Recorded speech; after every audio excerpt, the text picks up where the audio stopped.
guys, what's going on? It's Ash here coming at you today in Raid Shadow Legends. Thank you for joining me, guys. Today we're going to talk about one team that is versatile and viable in multiple dungeons. We're going to do this more often here on the channel, where we examine one team that just has a really nice synergy together and then examine where you can use them. So the idea here is providing you guys with maybe some, I don't know, goals in terms of champions that can work well together when you gear them correctly. I'm not talking about having like god tier gear, I'm talking about having the right sets on these champions in some cases to capture the full value from them. Today we're going to talk about a free-to-play friendly team that you can use in Fire Knight 20, in Dragons 20, you can use it in Spiders up to Spiders 18, 19, and you can use it in Ice Golem up to 16, 17, depending on your gear levels. I'll also give you some substitutions for these teams. So this is the squad here, guys, and I do have, before you guys freak out, I do have a legendary in this team. So you guys let me know if you think this is allowed, right?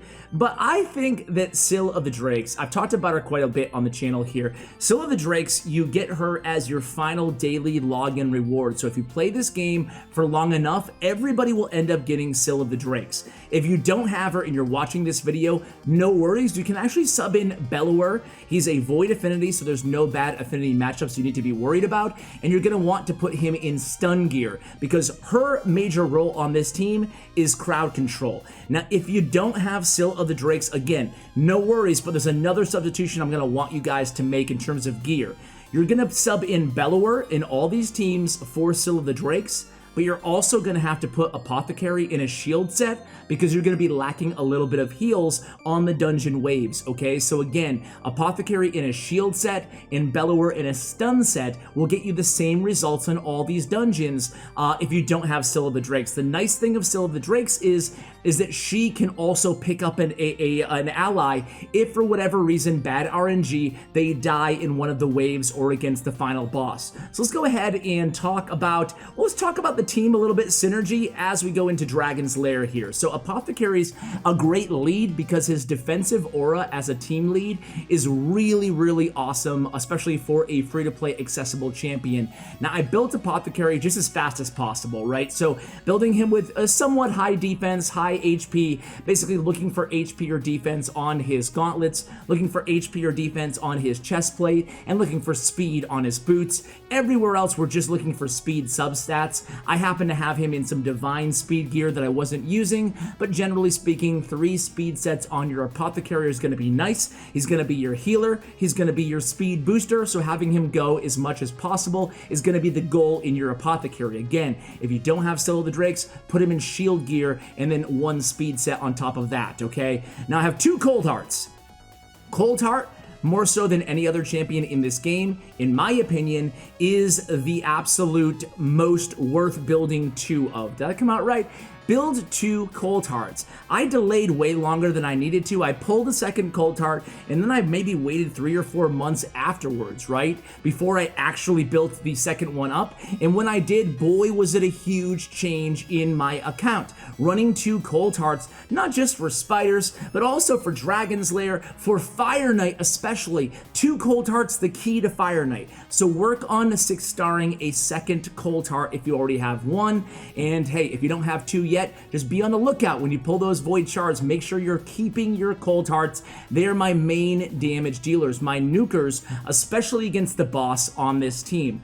The last 2 champions, we already talked about Syl of the Drakes. She's there for revivals, but mostly she's there for crowd control with her stuns on her A2, okay? I have her in a stun set as well. If you have Syl of the Drakes, when you get Syl of the Drakes, make sure you're putting her in stun gear. So again, stun gear for Syl of the Drakes is going to be mandatory. How do you farm stun gear? It's easy. You finish Fire Knight's Castle, or you get a good team for Fire Knight's Castle. And again, the good news here is this team is really, really good in Fire Knight's Castle as well. And then the last character on this team is War Maiden. She is a 3-turn defense down champion, and you can see consistent 100%. I've tried this overnight, or last night in bed, because I play at Raid Shadow Legends in bed. That's how cool my life is.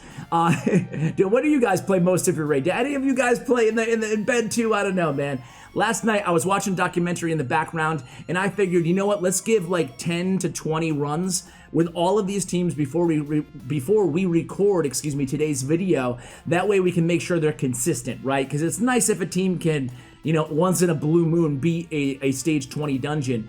But can they do it consistently? And this team had a 100% win rate built out the way I have them built out. I'll show you all the gear as well in Fire Knights and in Dragon's Lair. So that's why I said they're really, especially considering they're a free-to-play friendly team, it's really an S-tier team for Dragon's Lair and Fire Knight. I would say it's B-tier for Spider's Den and for Ice Golem. So again, here's Fire Knight 20 here, guys. And the reason this works so well, right, is because even with the negative affinity matchup, Sill's going to be there to stun and to pick up somebody if somebody goes down in the first 2 waves. Sometimes in round 2, I can lose a Cold Heart. She will pick her right back up. And then I have Apothecary with a 3-hitter and 2 Cold Hearts with 3 hitters on their A1 to get that shield down, and then the Heartseeker, the dual Heartseeker ability to keep that shield down or at least damage the Fire Knight when we have it down is going to be pivotal as well. Where Maiden has a 2-hitter on her A1, Still of the Drake's only one that doesn't really naturally fit in this dungeon too well, but again, she's there for support. You could put a Bellower in here again with stun gear and then put a shield on Apothecary, and you guys will be looking good.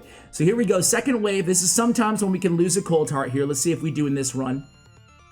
I think a lot of it depends on when Sill has her A2 back up, how many stuns she ends up landing here. And actually, she got a reduced turn meter there, so we might lose this Cold Heart here on the right. Let's go ahead and pay attention, see if we do. You can see turn meter pretty low on the enemies though, so I would say it's about 1/3 of the time we end up losing that Cold Heart. But again, we have Apothecary. He's pretty fast. I think I have Apothecary around 250 speed right now, maybe 260. And then in terms of the speeds on other characters, I'm trying to get to 200 on every character if I can. I have War Maiden at 187. A little bit slow. Again, would like that 200. I think I have Sill around 200. I have both my Cold Hearts around, again, 185 to 205 speed in terms of the speed on these teams.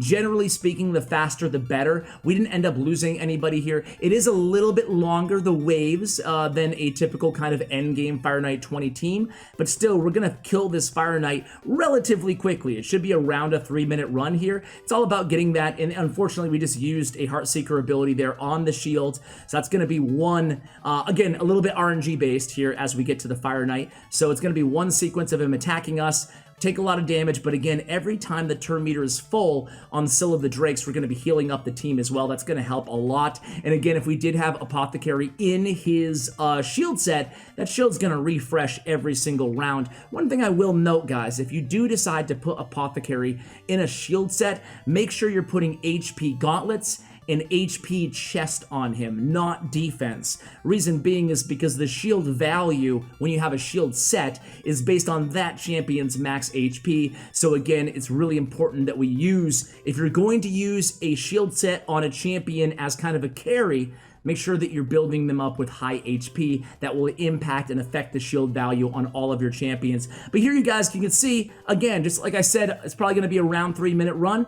Looks like that's going to be the case in this one as well. Again, 100% success rate with this team. 2 Cold Hearts, 1 Apothecary. Still of the Drakes, who you get after, I think it's a 180-day login reward here. So, you know, going to play for a little while, but hopefully by the time that you do unlock Still of the Drakes, you're at the point where you're maybe getting to level 19, level 20 Fire Knights, and then she's gonna put you over the top. I'm really happy they released this champion because she was something we really needed. Previously to Still of the Drakes, there was nobody out there besides Bellower who could provide some CC in terms of free-to-play, accessible, consistent CC with 3 AoE attacks. So with Still of the Drakes, it just changes things as a free-to-play player, or as just a player who doesn't spend a ton of money on the game, right? Gives you that flexibility, that versatility to be able to have that really crucial component of your team with the CC. So moving on to spiders, guys, this team very, very capable of consistently beating spider. We're on stage 18 right now.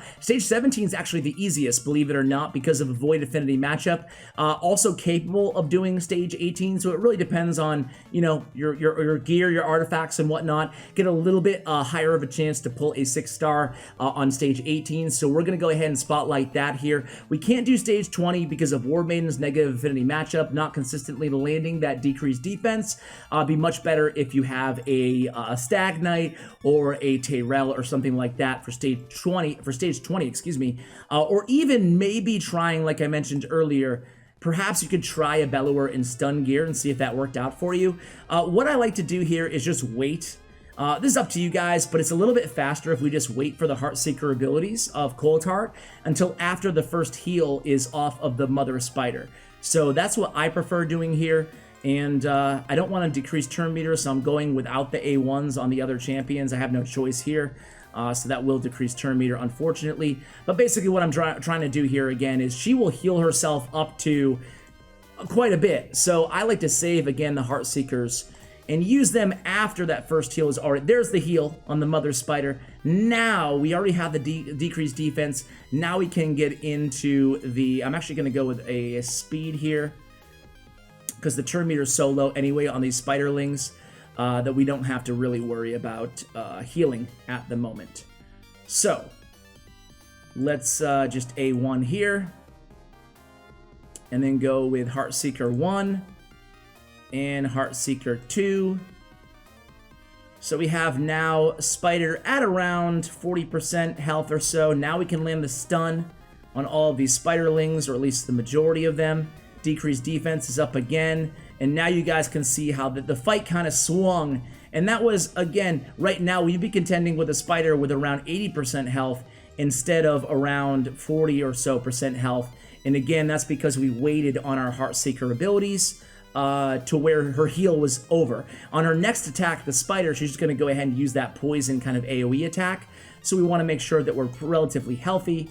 Again, Syl does a good job of kind of healing everybody as she takes every turn, and then we can spot heal with Apothecary as well. I think we'll do that on the next turn on this Cold Heart here, and then everybody should stay alive for the spider's next turn, but there's not going to be a heal that we have to contend with. We're always going to lose a Cold Heart against stage 18. Stage 17, we won't lose any Cold Hearts, and we'll be looking good there. We can pick her right back up with a Revival again, and then just kind of spam some A1s and wait until this Cold Heart has her Heartseeker up again. This Cold Heart will die again, but basically she's just kind of fodder for these spiderlings here.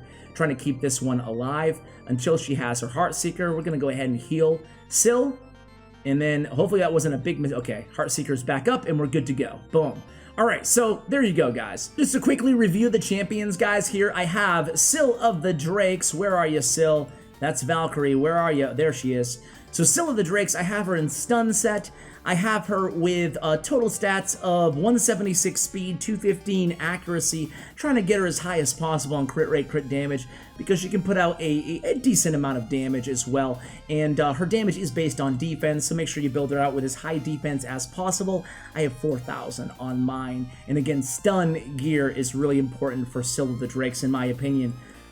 Excuse me, next up we're going to go with Cold Hearts. I have two Cold Hearts, one a little bit better than the other, kind of my main Cold Heart. I just kind of have a hodgepodge of gear here, speed, crit damage, and crit rate sets on her.